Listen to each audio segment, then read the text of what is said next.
បាទជំរាបសួរពុកម៉ែបងប្អូនទាំងអស់គ្នាសម្រាប់ពុកម៉ែបងប្អូនតែងតែសួរខ្ញុំថាចាំកូនមន់ថែកូនមន់មិនបានល្អម៉េះ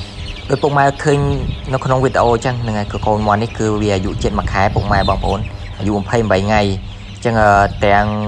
មៀតទាំងជើងហ្នឹងគឺស្អាតពុកម៉ែបងប្អូនជើងធំល្អហើយឡើងកតល់ហ្នឹងអញ្ចឹងដោយសារខ្ញុំមានឈុតវីតាមីនបំប៉ននិងពពួកការពារព្យាបាលដូចពុកម៉ែបងប្អូននៅឃើញនៅក្នុងវីដេអូអញ្ចឹងហ្នឹងហើយពពួកណាសាមិចហ្នឹងអាហ្នឹងយើងការពារក៏បានព្យាបាលក៏បានហើយពពួកវីតាមីនប៉ុនហ្នឹងអាហ្នឹងប៉ុនឲ្យធំធាត់លឿនជួយឲ្យសាច់លឿងជើងលឿងហើយអត់ចាក់គ្នាពុកម៉ែបងប្អូនឃើញកូនមាត់របស់ខ្ញុំតែប៉ុណ្្នឹងគឺដោះរោមជាតិឯពុកម៉ែបងប្អូនហ្នឹងហើយនិយាយពីសុខភាពវិញខ្លាខ្លំល្អណាស់ពុកម៉ែបងប្អូនតែបច្ចៈកូនមាន់នៅក្នុងរូបនេះគេយកឲ្យពុកម៉ែបងប្អូនជាប់កក់គេយកឲ្យចឹងសម្រាប់ពុកម៉ែបងប្អូនដែលចង់បានកូនមាន់ប្រភេទធំចឹងអាចធ្វើការកំងទុកបានហ្នឹងហើយតម្លៃទៅតាមអាយុរបស់កូនមាន់ដែរពុកម៉ែបងប្អូនហ្នឹងហើយតម្លៃទៅតាមអាយុរបស់កូនមាន់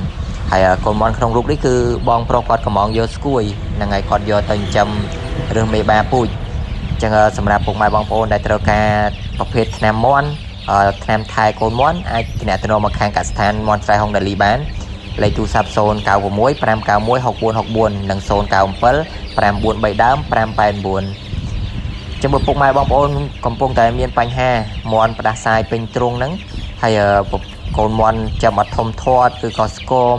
ស្លេងចាំមិនក៏អត់ធំអាចទំនាក់ទំនងមកខាងខ្ញុំបានខាងខ្ញុំមានថ្នាំជាឈុតហ្នឹងហើយជួយកែមាន់ពុកម៉ែបងប្អូនឲ្យល្អមកវិញបាន